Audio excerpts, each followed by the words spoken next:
А е равно на свидетел номер 1 Сава Кръстанов. А е равно и на Леонид Бошнаков. И тъй като Леонид Бошнаков има установено алиби и не носи обувки, които да напомнят тези на Сава Кръстанов, каквито забелязахме, че носи, следва това второ равенство да се изключи от уравнението. В такъв случай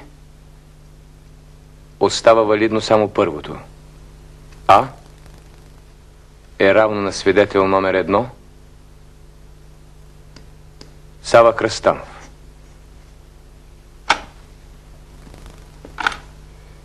Ето фотосите от стъпките, оставени в празната стая на първи етаж и задното стълбище, които заповядахте да заснемем допълнително. Свободен сте. Слушам.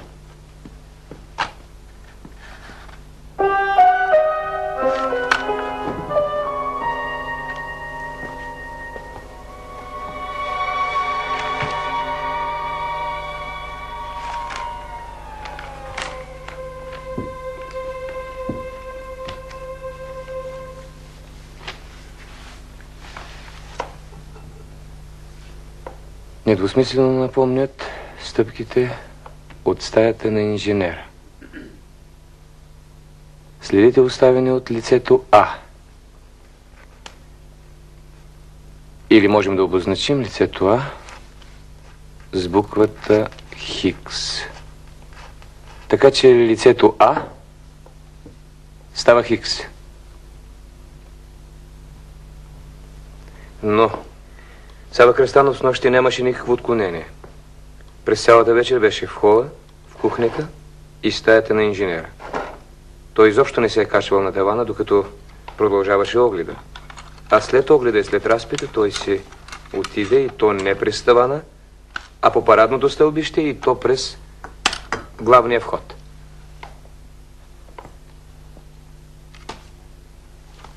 Какво е най-характерно в проучването на близките на Дянков?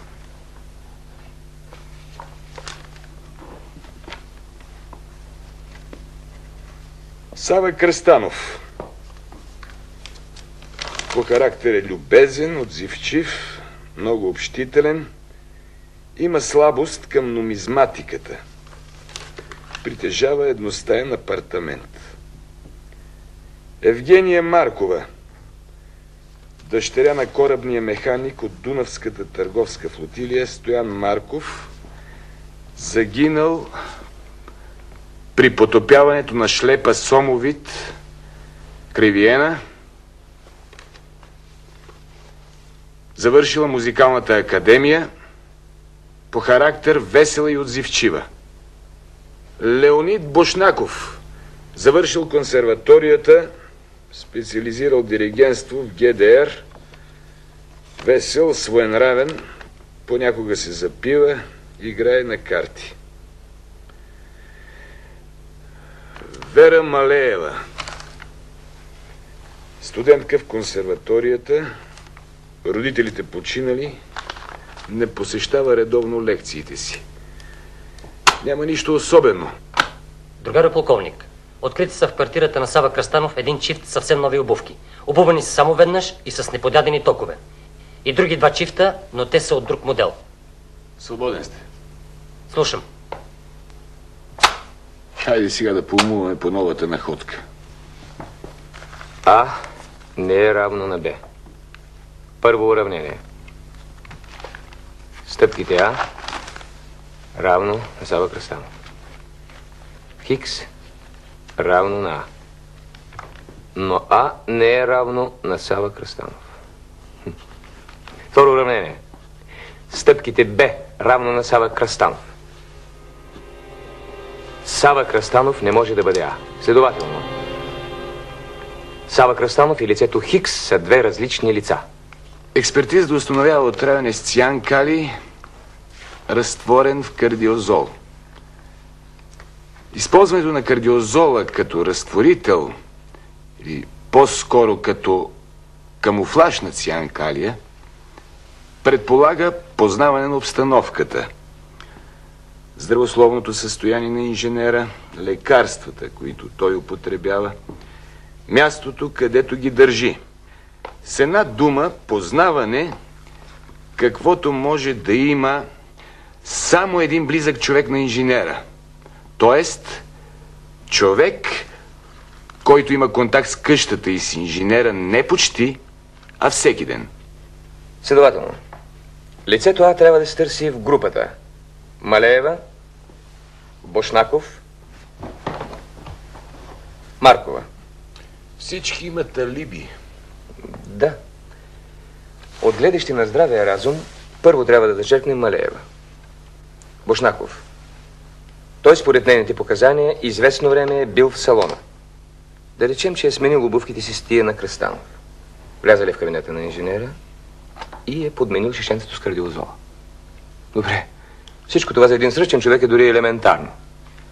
Но как е било възможно същия този Бошнаков да дойде пак, но вече между 5 часа и 5 часа и 10 минути, да откачи телефона, да задигне чертежите, когато също това време е бил на кино с Малеева?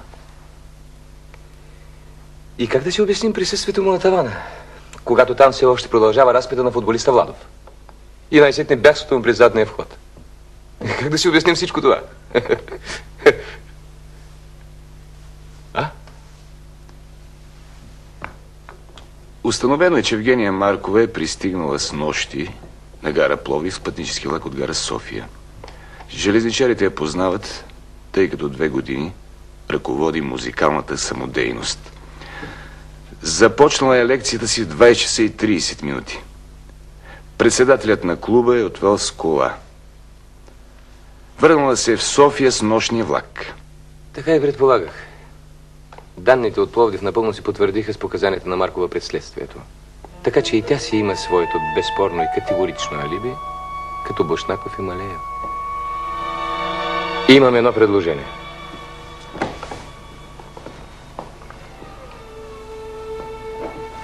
Да издействаме на мое име настанителна заповед с вчерашна дата за празната стая на първия етаж в къща на инженер Дянков. Правилно. Петров, направете необходимото. Слушам. Всеки човек си има някаква склонност.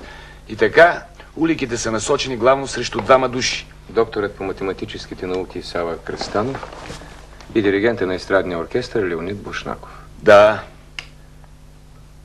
Разбира се, моите догадки се основават за сега само на някаква логическа презумпция. Ако трябва да даваме вяра на следите, които открихме при огледа и които вече проучихме, уликите действително са насочени главно срещу тях. Поне що се отнася до Сава Кръстанов. Сава Кръстанов? Но не бива. Струва ми се, рано е още да отпаднат подозренията и от Леонид Бошнаков. Разрешете? Чертежите на инженера са пристигнали обратно в центъра преди 1 час с бърза поща. Пликът е написан на ръка с мастило. Веднага заповядах експертиза. Върху плика има следи от пръстите на сортировача и пощальона. А чертежите са изчистени дори от отпечатъците на инженера. Пратката е пусната в пощенска кутия на Централна поща. След като чертежите са били фотографирани, а връщането им е едно лекомислено предизвикателство. Игра и нищо повече. Да. Игра, която говори за склонност към игри.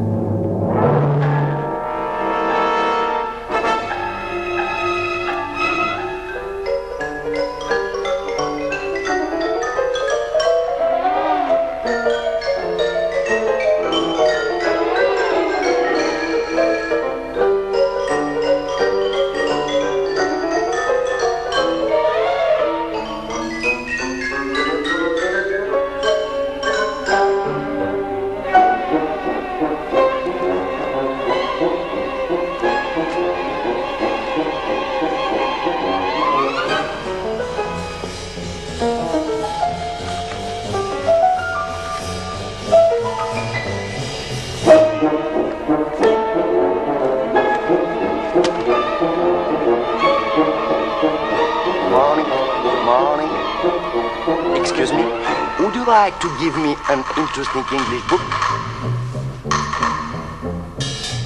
Не разбирам. Je parle mauvais français. I'm sorry. Je parle mauvais français.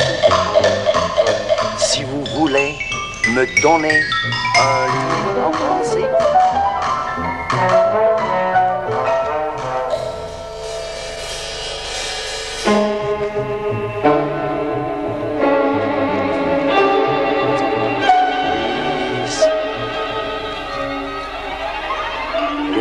Thank you. Може ли?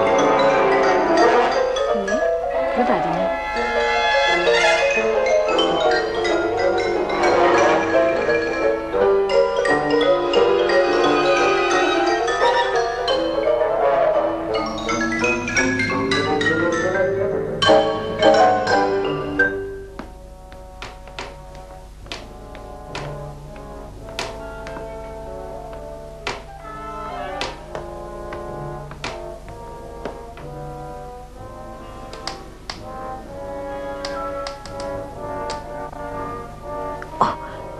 Искахте ключа от таблото. Благодаря.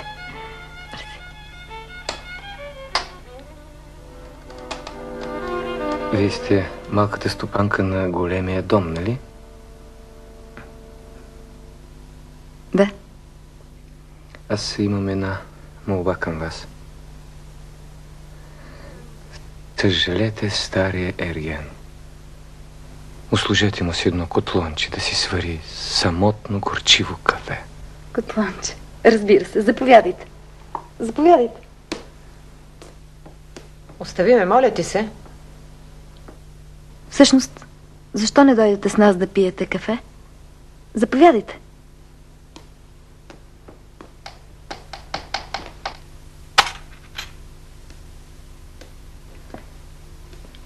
Заповядайте. Вода. Дай вода, виждаш, че е лошо. Нищо, Вера, няма нужда. А ви какво? Тая къща си има своя мъртвец, макар и да е погребан преди няколко часа. Не сте дошли на време? Извинете. Заповядайте. Това е новият ни квартирант. Архитект. И археолог. Археолог? Нал е стаята на първия етаж до стълбището. Заповядайте, седнете. Интересно. Какво интересно има? Седнете. Защо стоите прав?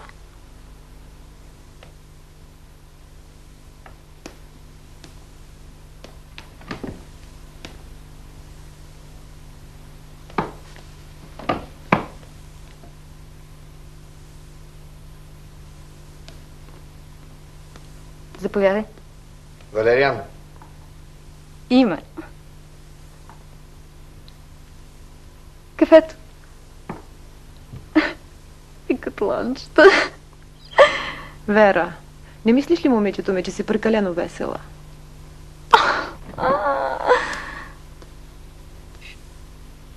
Ами ти какво искаш? Да реве като тебе ли? Нищо не искам.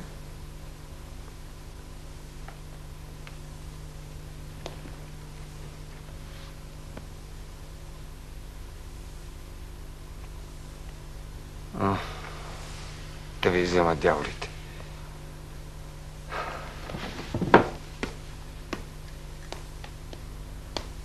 Ако искате да знаете, не ми допадат подобни сцени. Моля, пийте. Аз ще да се нанеса още вчера, но ме върна милицията.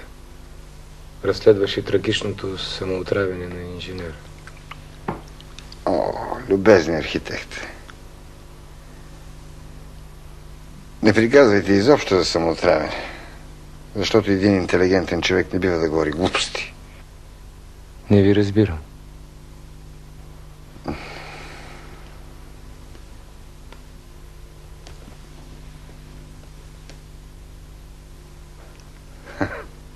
Той каза, че не ме разбира. Чуваш ли? Каза, че не ме разбирал. А ти не разбираш ли, че си досаден, че започваш да дотягаш? Ти си пиян. Благодаря за откровението. Тази вечер имам